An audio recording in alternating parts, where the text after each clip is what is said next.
Hey everybody. Hey, we're about to get started. We're gonna have just another minute or two for everyone to join. We'll get started around like 45, 50 people as we had about 80 people register for this event. So just hang in there. We'll start about in a minute or two. Thanks.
All right, well, we're about to get going. Just wanted to say thank you for everyone for attending today. We're really excited about this discussion today with our experts at panel experts. So just starting off where today's webinar is on shopper marketing. Where are we and where are we headed? Our two title sponsors or diamond sponsors for today are Cause Like You and MIQ. Also, big shout out to our other partners as well. Thanks to Double Verify and Verve for partnering and sponsoring. And last, but at the end of this webinar, please hang tight. Should be about 45 minutes, so it should be wrapping up around that time. But we will be raffling off a prize at the end. So please stay tight, hang tight there, because we will only be raffling to those attending the very last part. And thanks again to Double Verify for offering up our raffle prize for today. A couple quick housing notes before we get started in conversation.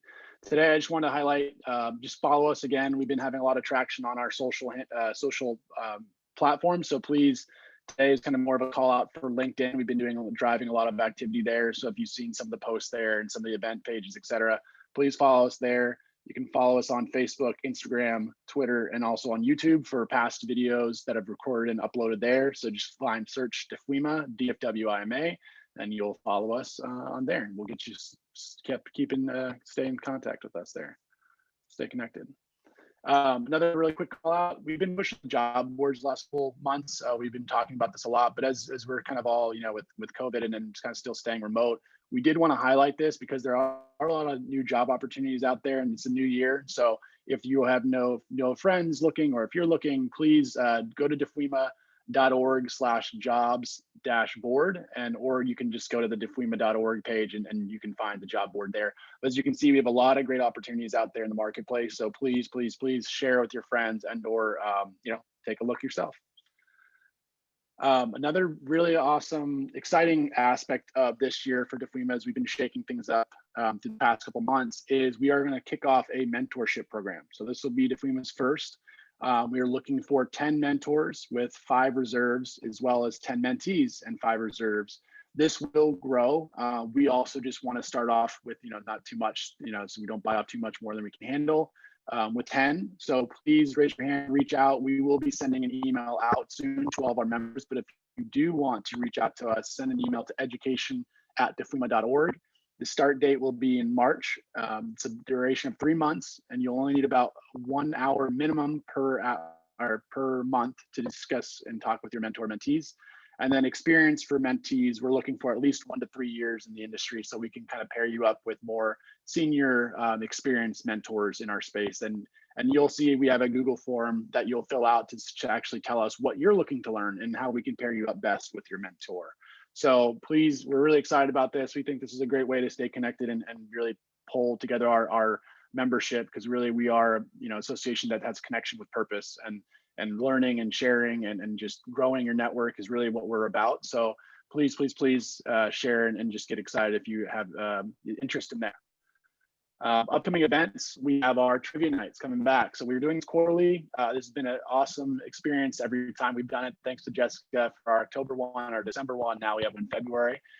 So sign up today. That's already on the website. You can register. It's also on our LinkedIn pages and things like that. So you can kind of stay in touch and keep up with the upcoming events.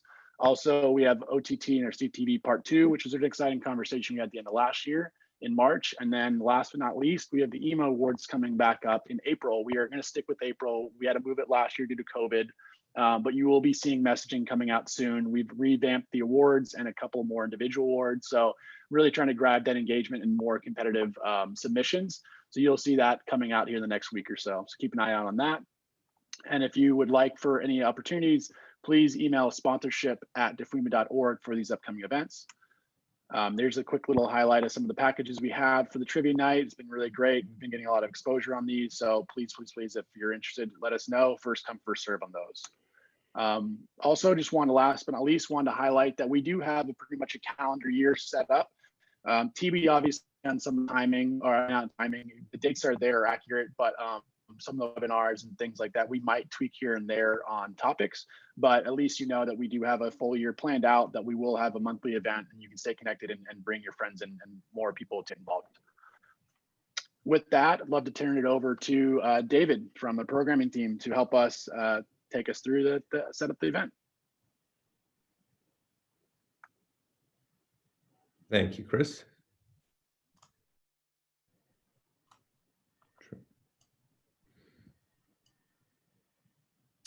Thanks, Chris. So once again, we just wanted to say a huge thank you. Let me actually start my video here. We just want to say a huge thank you to all of our sponsors, our platinum sponsors, DoubleVerify and Verve, and then our 2 diamond sponsors, Causal IQ and MIQ. Causal IQ is a best-in-class technology and data company that excels at audience modeling and relationship mapping. As a leader in data-driven digital marketing, we remove the difficulty of prospecting and new customer engagements by connecting insights and improving campaign efficiencies across all of our potential customer screens. And our other sponsor today, MIQ. MIQ aggregates and analyzes millions of data points to determine what key aspects drive consumer behavior and impact point of sale for our shopper marketing partners. MIQ's solution provides the ability to connect disparate data, activate across multiple channels and platforms, and discover insights that give our clients the ability to adapt in real time to changing market needs. Whether it's driving consumers to locations with product on shelves or helping marketers to determine which products to market by zip code, MIQ has the ability to help our shopper marketing clients solve complex business challenges. So again, thank you to our sponsors. We really honestly cannot do this without you guys. So appreciate all the help there. So without further ado, I would like to introduce our expert panelists and kick off our first DFWIMA luncheon of 2021. So joining us today, we have our moderator, Jay Key, author of Shopper Marketing and Digital Media, Simplifying Your Digital Media Plans with the 6-Pillar Approach. Amy Villette is the SVP and Executive Media Director of the Integer Group. Matt McClanahan is the founder of Vishwas, and Wells Deschler is the VP of Strategy at the Marketing Arm. Our guests have spent many, many years in shopper marketing and digital strategy overall, so they bring with them a huge wealth of experience and knowledge to us and to share with us today. So with that, I will turn it over to Jay and the panel and let you guys take it from there. Thanks, David. I really appreciate it. And first off, just honored to be here to moderate this panel. A bunch of shopper marketing experts here, some of the best minds in our market regarding shopper marketing. You know, and shopper marketing itself has pretty murky origins. So whether you believe it was Coca-Cola or Procter & Gamble, or if you're Northwest Arkansas, Walmart, that kind of invented the concept of shopper marketing, the truth is it's been around now for almost 20 years. And like every other marketing discipline, it's evolving. But even murkier than its origins are really the definition of shopper marketing. I think it's one of those things, if you ask 10 people, you'll get 11 answers, with all of them a little bit accurate. And there's some kernels of truth in all of them.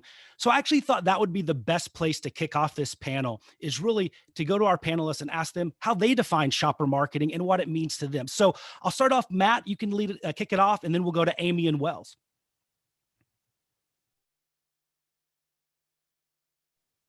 I think you might be on mute, Matt. Unmute. Perfect. Awesome. Yeah, so from Northwest Arkansas, the definition is evolving. I think if you look back over the last number of years, a lot of people would have told you that would have been behavior based. There was a lot of emotion that was coming out. A lot of people talking about how brands needed to connect with their shoppers on a more emotional level. And within the last handful of years, as digital platforms have started to grow and become more popular, you're starting to see this notion of commerce and conversion that's kind of starting to kind of take over the topics, and that's becoming the driving force. So, how do brands make sure that their products are getting into the cart and into the basket at whichever retailer that they're looking to support? And I totally agree with that, Matt, and would build that, shopper marketing is always about finding the three-way win for the shopper, the brand, and the retailer, and that sweet spot. But I would say the complexity of what that looks like has just evolved so quickly that now it's about being a shopper at any moment and all the moments in time, and how we're driving what was once considered below the line, lower funnel tactics way earlier as people move to shoppers in and out throughout their day. And it's not really about a store activity anymore. Absolutely agree with all the panelists, and I would simply add that there's a contextual relevance to shopper marketing, which is very much about the media landscape today, and finding the right message at the right time in the right place, and that's always been true for shopper. The retailer relevancy, the expected experience that you're going to have with that retailer. We thought about it within the four walls of the store, and now we're thinking about it expanding into the entire path to purchase in the journey, and the relevance that that retailer can have to that shopper in that moment. And hopefully in this bifurcated world of online and offline, which is now converging, there is a mirroring of that experience. And you see that as being an absolute initiative with Walmart and how they're approaching omnichannel in-store and their e-com team. Yeah, one thing that I noticed in all of those definitions, and all of them amazing. And I think, if anything, you can see the complexity that exists in shopper marketing. No longer can it be described as slapping a retailer logo on a banner ad, right? Which it was a decade ago. But one of the things that we hear a lot is the retailer and their part in that. The three wins, as you mentioned, Amy. And I think one thing that makes shopper marketing a little bit different and challenging is, I'm going to go ahead and get the elephant in the room out of the way, the rise of these retailer media networks. So whether it's Walmart Media Group or Kroger Precision Marketing or the Sam's Club OMP, almost all the major retailers have some sort of media network that they're pushing, and, whatever term you want to use, requiring or urging in a very strong way for brands to invest in. So I would love for you guys to talk a little bit about the challenges and the importance of these retailer media networks, and how you guys have successfully navigated what can be turbulent waters of retailer media networks, whether it's making them work for you and your brand, or finding an outside partner, outside tactic, outside vendor to achieve those shopper marketing KPIs. So talk to me a little bit about what the retailer media networks mean to you. And, Amy, we'll start with you. Great. It is an interesting relationship, because at the end of the day, the retailer is your customer, and they're also now your media vendor. So it's a fine line to walk there for sure. But what we've really found is that it's about using the retailer network to what their advantages are, which, depending on the program or what you're doing, that foundation has shifted tremendously in the last year, where there's a lot of foundational elements like sponsored products and search that have taken rise. But we've also found a lot of success with going outside of that to external partners, where you're able to exhibit control and a little more measurement. But if you package that right and bring it back to the retailer and show them the people that you brought to their site and into their network, it tends to bring this nice balance. So really, I think at the end of the day, the answer usually becomes a combination of using each for their best purposes and how to get to that ultimate solution for the shopper. Great. Matt or Wells, would you like to chime in? Sure, I can hop in. So I think it's interesting how people are approaching it. from the brand's perspectives, kind of to Amy's point, it is the customer. So shopper marketers here are a portion of a retail team. So the retail teams are typically sales, category management, and marketing. And typically the sales teams are the ones that are negotiating directly with the retailer. And so if there are opportunities for incremental merch in store, or if they are having conversations around a product launch, typically they're wanting to invest on platform. People like Walmart have scale. And so it works really, really well. I think when you look back at what happened last year with COVID and where people are going and how they're working in store, it's a lot of the regional players that tried to adapt that. And because they're coming to it as a media for monetization purposes, there's not a lot of scale. So they're trying to combine all of their banners onto a single platform. And if you're trying to work with one banner versus another, you may not have that scale in this space. And so I think as the other retailers are starting to hop on and build these out, that's going to be something of interest for people to consider. You know, where are they supporting the dollars, and who can keep up with the scale that Walmart and Amazon already have. Yeah, Matt, I'd push on the scale idea, because I think there's a relative scale to all of these guys. And you absolutely, acknowledge that the smaller regional players, but even the best of the best, we know who we're talking about.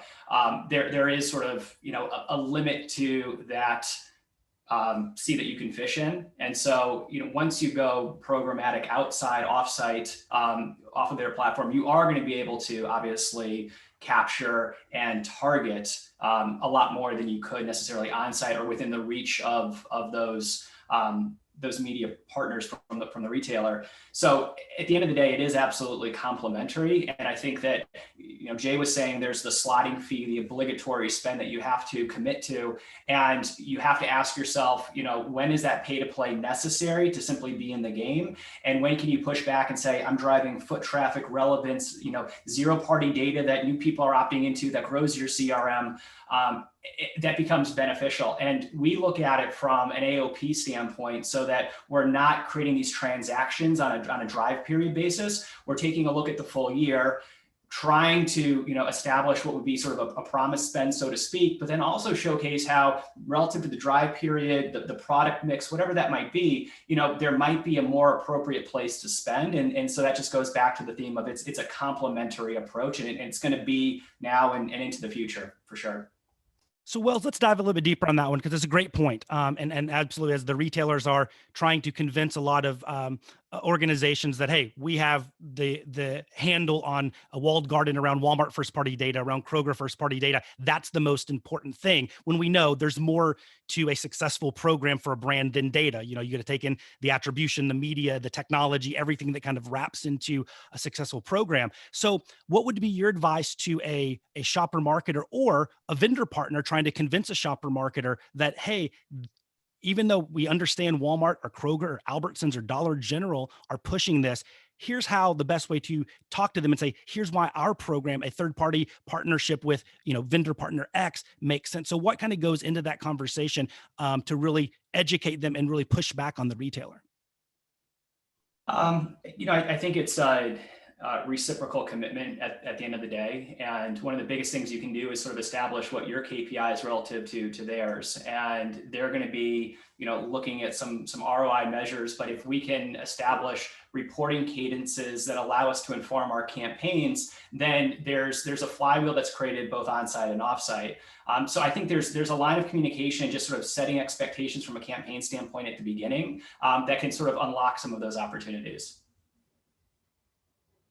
Amy and Matt, anything to add to that? Yeah, I would just add that when I'm thinking about third party outside of the retailer network, that it's really about what's that unique, to Wells' point, complementary aspect they're adding, whether that's a data type of targeting that we can get beyond, since we're not going to have the first party retailer data to ingest, how else are we getting at that? Maybe it's about location of where else they've been seen and how we can affect at a moment prior to shop and a pre-shop kind of thought process.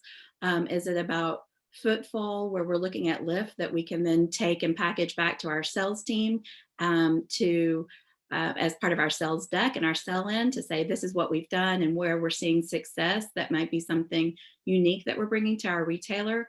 So I really think it's about those elements and really about the rise of shopper behavior married with technology changes. And we're seeing, obviously that leaning into things like Micmac or smart commerce. And when we're seeing overlays like that benefit multi-retailer, it also can help us in a lot of ways as we're looking for that scale or a different way in to maximize our budgets. Because obviously there is the world beyond Amazon and Walmart and a lot of retailers to support. And I think that's been part of the rise of like an Instacart and their ability to be a third party where the retailer still gets the cash register ring.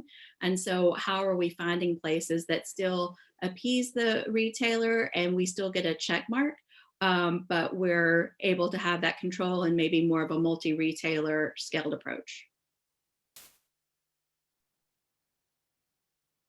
Great. Well, one thing, Amy, that you touched on was, you're targeting and working with third-party vendors and stuff. And then you mentioned also the technology as well, like your smart commerce and your Micmacs.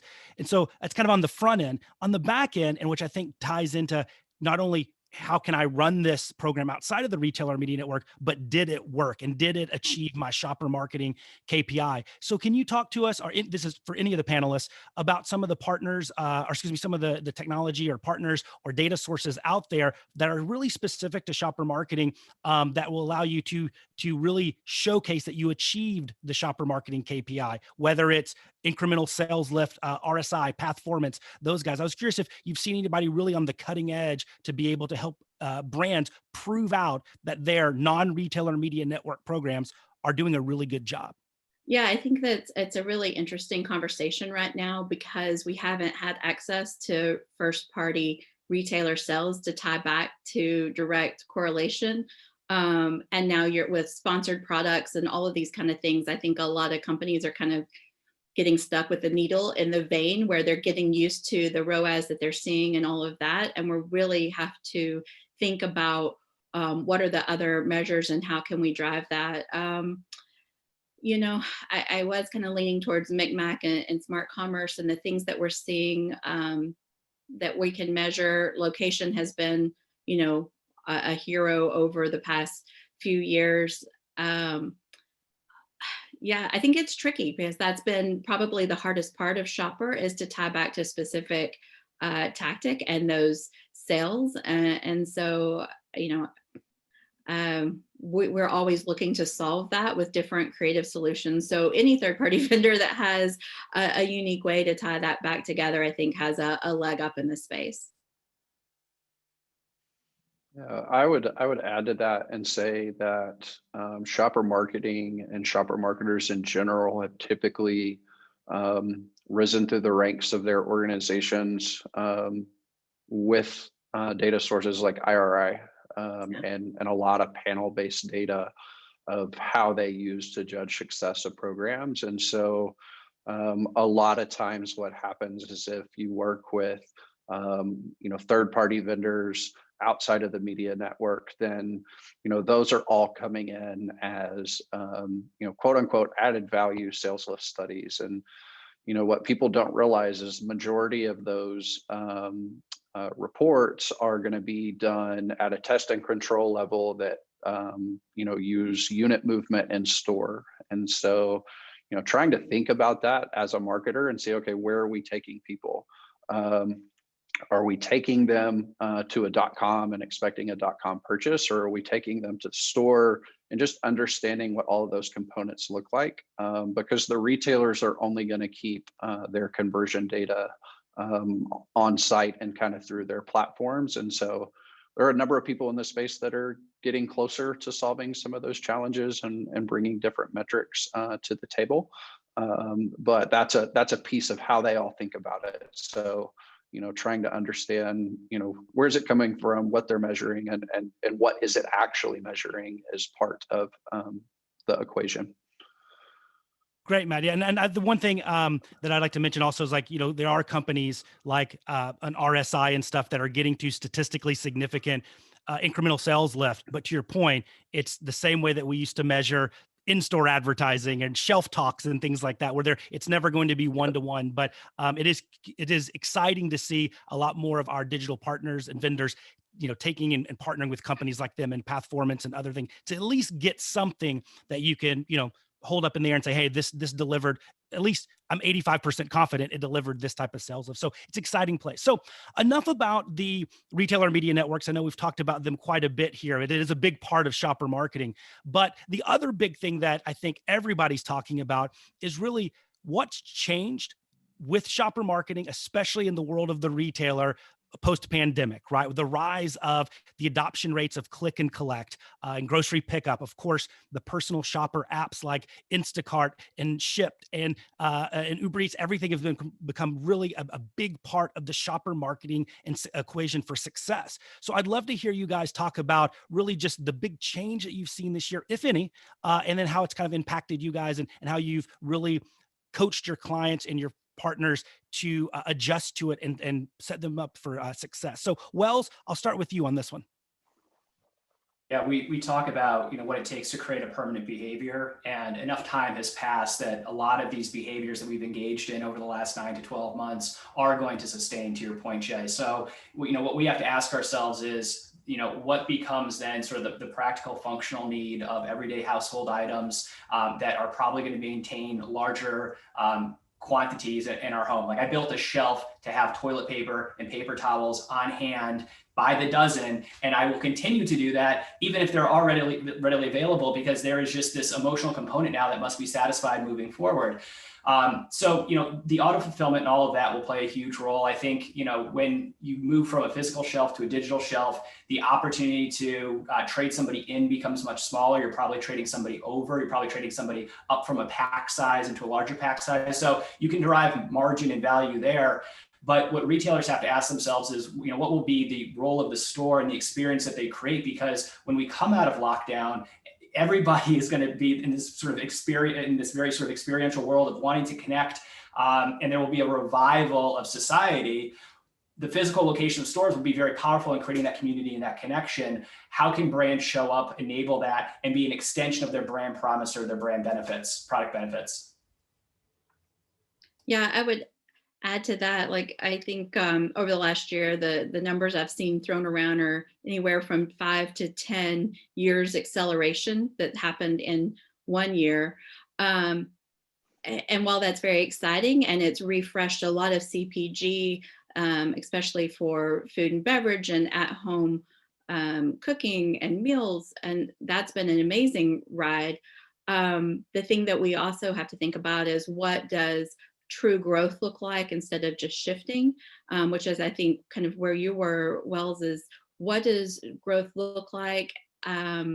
What's the importance of the brand in the total? Because once you get to the virtual shelf, it becomes more of an equal playing field for everyone. And we need to make sure that our brands still stand out. And that's really that balance that I think experience, to your point, is going to be important. How we're tying everything together. And the phrase that I always use is no dead ends. And how are we accelerating commerce through these experiences? How are we connecting all the pieces to be the right thing for the shopper? But ultimately, how is it causing incremental growth for us? How do you become the brand that's in the basket that becomes that repeat purchase habit of pull up my last shopping list and repeat from that? And how do we get on subscription models and all of that so that it's a growth factor versus a race back down to normalization? I think, just to add to that, what is your portfolio strategy in that way? And what role do brand extensions play in terms of augmenting what is an otherwise commoditized experience, a very functional experience? And so, maybe you're going to see some products and brands show up more in stores versus more online. It's going to be really interesting to see how corporations with their products will adapt to their assortments, both online and in store. Yeah, the assortment thing is huge. And what a lot of people, I don't think initially realize, but need to start paying attention to, is that a lot of these click and collect models, availability is done at the store level. So when you start getting into all these different platforms, they may not have products in certain portions of the country, and so as you do that, those products may not always show up online. So having a good understanding of where is fulfillment taking place, from a brand perspective, are you having those conversations with your retailers? And then as marketers are having conversations with their support teams and partners that they're working with, having an understanding to say, these are the right things to be doing in any given market that accounts for stock. I could sit here on a high horse and tell you a lot of dollars go to waste that have driven to out of stock products or products that aren't available, and it's particularly driven by the fact that people just don't have a real keen sense of where that all is taking place within each of the retailers that exist out there. And one of the worst things in our world is frustration. We don't want to bring somebody all the way down the funnel and then create a frustration, because that's now an additional barrier that you're gonna have to overcome the next time you're trying to pull them through that path to purchase.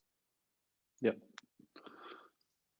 And Matt, to your point, is there and there's a little bit of a loaded question, but is there a simple solve for that, or is it just stay a lot closer to your brand supply chain team as well as the retailers team? I mean, how do you? We know that it's a problem, but how do you, when you're talking to your partners and your clients, how do you coach them on that to actually something actionable? I think we all would love to think it is simple. It's not. It's very hard. It's very complicated. It can be. Doug had mentioned a quote last week at CES that said something along the lines is it's not a single or one-all technology that's going to solve all the problems. It's really how do you make all the technologies work together? I think there's a lot of people that have a lot of partners, and depending on which portion of the organization you sit in, everybody's kind of trying to reinvent the wheel. So how do you understand who those partners are, align and connect with data points as you understand them, and then move through that process? It's only going to get better with the rate that we're doing. And to Amy's point earlier, yeah, like things are evolving much faster. People are starting to see the challenges that e-commerce and localized distribution bring. And so if it doesn't exist today, it probably will in the near future. But I think there are a lot of people out there trying to solve for that issue right now. So this is to all the panelists. What retailers in this post-pandemic world do you think are doing it right, are setting themselves up for success and continued success, as to Amy's point, we get back to normalization for whatever that will look like, and really kind of making sure that they will be a viable retailer, and all of these different channels will be viable post-pandemic?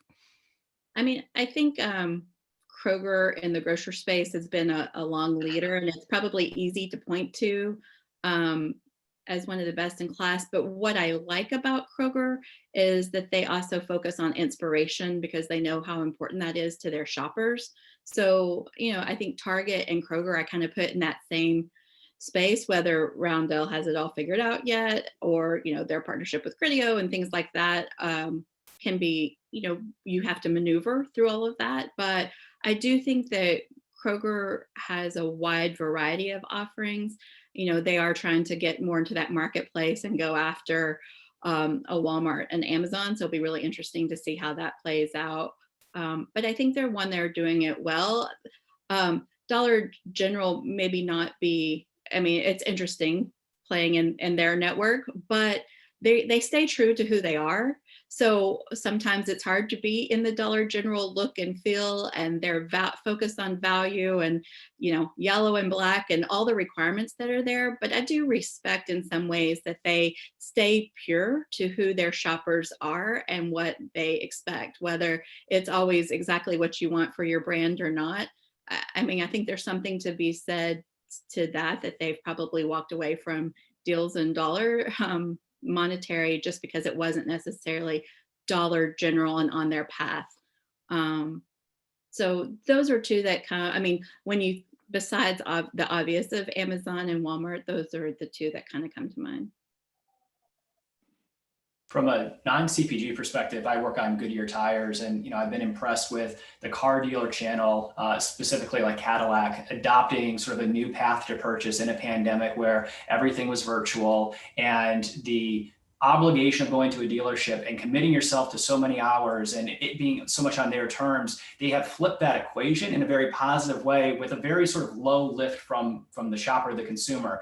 You don't have to log in, create an account, learn a new sort of journey through these digital aisles. You now have a salesman who's at your beck and call, taking you through the automobile, educating you on the process. And I think that has created probably an increased satisfaction in the purchase process. And those who adopted it early are only now improving on that in terms of making it more efficient operationally. So I really love that was sort of mutually beneficial for both parties. You've got now a new way for dealers to have consumers come to them, and consumers really have a new way to go about buying an automobile, which has sort of revolutionized the process. Great insight, Wells. I mean, yeah, I'm curious to see how can it expand out into the world of grocery and CPG? I mean, possibly, right? So as we kind of near the end here, I do want to kind of open up to what I think is the most fun part is a little bit of for you guys a chance to brag and a little bit more open-ended question. So I think everybody listening here can kind of understand that shopper marketing is really complex now. Whether it's navigating through retailer media networks and making the case for whatever tactic that you think is the right play for your brand, whether it's the always evolving but even more increased evolution due to the pandemic with click and collect and all that stuff, and all this kind of together. What for you guys, and you can pick any client, anything you've seen, whether you work with them or not, any tactic, what do you think like in the last year or so has been something that you've been very proud of, or say that, hey, they're doing it right. This is a tactic or a brand that has, for the most part, figured it out and are really pushing the business forward through the lens of shopper marketing. So I'll start with Amy. Right on the point. I guess one that comes to mind that I'm really proud of is some of the work we've done with ExxonMobil on their motor oil products. And I feel like there's been this huge shift from us thinking about retailers individual in the way that they were working about how much you just needed to give to them versus the way that we're really moving store back and up through the line where promotions, things that we're creating, and some of the national sponsorships that they have as ExxonMobil at the larger level, be it NASCAR or NBA, how we're bringing that down all the way through. So it's been an interesting shift to see someone who's been so brand purposeful with their partnerships, looking at starting with the retailer and working back. And that's an exciting shift, especially, the respect that commerce of all types are getting in our space. So that was the first one that kind of comes to mind. Matt, Wells, feel free to jump in. I can jump in. Mm-hmm. I think we've talked a lot about the big retailers, and mom and pops are so much of our economy. And with Goodyear, they have a whole network of tire installers, dealers. And so you might be driving down the road and see a big Goodyear sign. It's actually Joe's Tires that Goodyear supports from a dealer network standpoint. And so we've been very proud with the tools that we've brought them that allow them, whether it's reputation management or access to media. There's sort of been a little bit of democratization of that offering in a way that a small business can tap into. Goodyear is able to do it at scale. They're able to do it in a manageable way, sort of an easy way from a UX standpoint, a cost-effective way that they can manage within their budgets. But you want to be fighting for the little guy too. And I think when brands can bring that, it's really positive. Yeah, I think I'm a bit biased from location only of where I'm at with big CPG and Walmart being in Northwest Arkansas. But one of the things that I was excited to see kind of over the last years is typically the big players are just going to buy their way in. They're going to buy the shelf space. They're going to buy the ad space on network, and they just write a blank check. And there are a lot of brands that are out there today that may not chase the shiny object. They may find a particular avenue where they do resonate or see success with their clients, and they're leaning in there. So it's the smaller guys that are finding out where they can steal share, and really kind of stake their claim to ownership, because they can't buy their way in and compete with a lot of the people that are the Unilevers and Proctors of the world that are really taking up that space. But there's enough out there for everybody, and that, I think, was really encouraging to see as this is becoming more important for everybody. So we don't have any questions right now from the audience, but I'll throw this one out. This is a question I always got asked during my time in the shopper marketing space when trying to explain it to outside folks. So I'm curious to hear your take on it. So what's the best way, in your opinion, that shopper marketing can work with the cross-functionally with the client's brand marketing team, their national consumer promotions, those kind of more, let's just, for lack of a better term, those upper funnel metrics, right? To really can you create a world where 1 + 1 = 3? And so I'm curious to hear your take on your experience, kind of marrying those two kind of strange bedfellows, if you will, and where you've seen success or challenges. So I'll start with, Matt, we haven't started with you a lot, so we'll go with you, Matt. Understand P&L ownership. That's probably the easiest way. Fair point. Fair point. From being inside of these organizations. I understand where the dollars flow. Where can you lean in? Where can you maximize things up? Where's duplication? There's a lot of it that exists. I do think that there is a world where brand and shopper can play nice. I do think that shopper needs to be thought of more importantly within the brands for the side of this conversation, because they have the relationship with the retailer. So as we all know, all the retailers have their nuances here and there, and you really have to know the ins and outs of what those look like to be able to see some things through. And it's nothing more than being close to those types of people on the retailer side. And without oversimplifying, and I think the P&L portion is great, follow the money and what can unlock more money for you. Thinking about it, as I come from a creative agency, and so we think about content creation. And the thing that I would always ask is, show me the brand story, so to speak, in product application or in the solution that brand is intended to play in the lives of that person. And if you can create content around that, I can sell the product. Your brand story is fantastic, but let's create content from the beginning so there's continuity with that content, that then I have an asset library that I can quarter turn to multiple retailers and affect in a way that's obviously relevant to that retailer, but then still true to that brand promise. And then it isn't, as Matt said, it isn't duplication, it is efficiency that we are creating. And there's an appreciation for the application of that product at the end of the day. It's not just the Wells Fargo ad of the carriage in the winter landscape. There is something a little bit more to that story. And that is ultimately the experience that somebody's going to have with the brand. It's when they walk in that branch, or it's when they use that product. Amy, anything to add to that?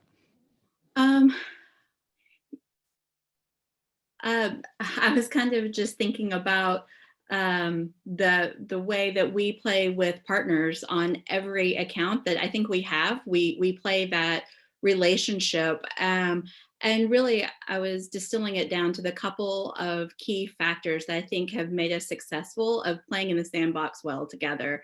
And it really starts with that transparency, that mutual alignment to what's best for the brand or the client, however you want to call it.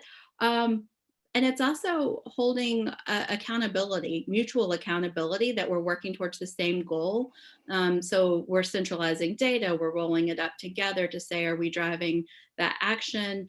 How are we looking at audiences holistically and understanding the difference between the audience that the brand's going for and how we're taking that same audience and creating a variation that is more in line with the type of shopper that we see in that specific retailer and those adaptions. So those are some of the things that kind of came to mind of where we've seen success is being at the table together. And fortunately, we have seen the rise of shopper and being at the table earlier and a shift of funds, quite honestly, because of the impact that we're able to drive in this always shopping environment.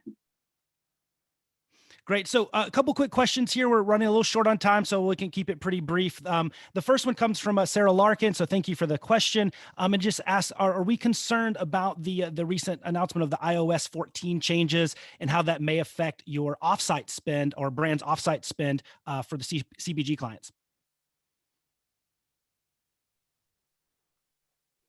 I'll jump in here and take it. I think everybody on this call and respective background, should be excited about it from a CPG standpoint. A lot of people from this market I know are direct to consumer, and these types of targetings is really what drove a lot of the technology and growth for us. But from a CPG standpoint, it's really hard to grow baskets when you're being that targeted. So it's more about scale and really driving volume. So I think there is a world where CPG is going to be behind some of these types of changes and really play into their strengths.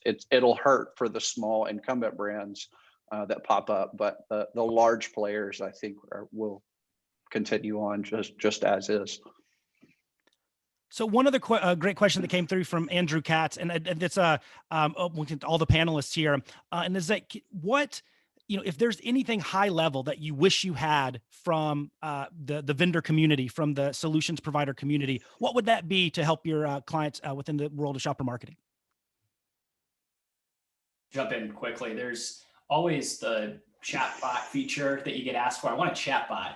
And you have to ask yourself, what are you solving for and everything else? But I don't know that any of us have really experienced a wonderful chatbot unless you have a real person who is, really informed about the product behind that solution.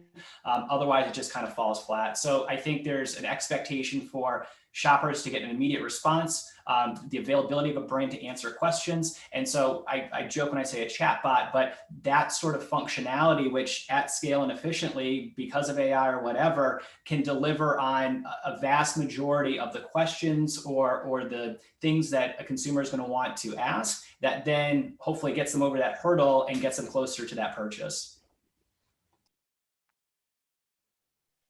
Amy, Matt? Less product functionality, but everybody to understand that really added value is a fake number. Someone's paying for it. Haven't sat on the agency and brand and tech side for all of this. When you do all the additives, you're going to tag it, you're going to viewability, you're going to do a sales list study, you're going to do an in-store study. Someone's paying for it. It's typically coming out of media, and just being open to having an honest conversation for all parties involved of what can we do to truly understand this and share perspective, because it's a beating on all sides of this equation. Amy, is there anything you would like to see that, top line, that would be a functionality from one of the wonderful vendors out there in the digital media space? I mean, the first thing that comes to mind is kind of that, and I think a lot of it goes to what Matt's saying, is the real of what's behind the numbers and the scale, especially when you're looking at managed things. We should be able to have a little bit more transparency. Obviously, self-service is a whole nother conversation of where things are moving, especially in retailer. But from mobile and e-commerce, I agree with Matt that there's some transparency that's probably missing. Great. Well, thank you guys all. I mean, this was a wonderful conversation. Matt, Amy, Wells, thank you so much. Obviously, your knowledge in the space came through today, and I'm just, like I said, was really excited to be able to moderate this, and hopefully for everybody listening, that it's very clear that shopper marketing is evolving, it's changing, but it's an integral part of any brand, any client for success organizationally, and it's only growing. When you look at it, 10, 20 years, 15 years ago, whenever we can have that debate on when it actually started till now, it's just night and day, and it's going to continue to evolve. So once again, thank you guys so much for your time and your insight, and hopefully everybody found something valuable out of it. And I'll turn it back to those wonderful folks over at DFWIMA. Awesome. Thanks, Jay. And thanks, Jay. Thanks, Amy. Thanks, Wells. And thanks, Matt, again, for all the great conversation. We really appreciate it. I hope everyone also got a lot out of this conversation as we did. Last but not least, we will do the final raffle presentation from Double Verify as this loads up here. So our winner for today's event is a 4K Apple TV 32 gigabyte, again, raffle off by Double Verify. And the winner is Sarah Larkin. So Sarah, if you could please email us at events@defwima.org, and we'll make sure we'll get that over to you, and we'll connect you with Double Verify, and we'll set that up for you. So thanks again, everybody. Again, please sign up for our next upcoming events. And a big shout out again to our title sponsors, Causal IQ, MIQ, and as well as Double Verified and Verb Group for their participation and partnership. So thanks again for everybody partnering and joining us today, and then we'll see you next time.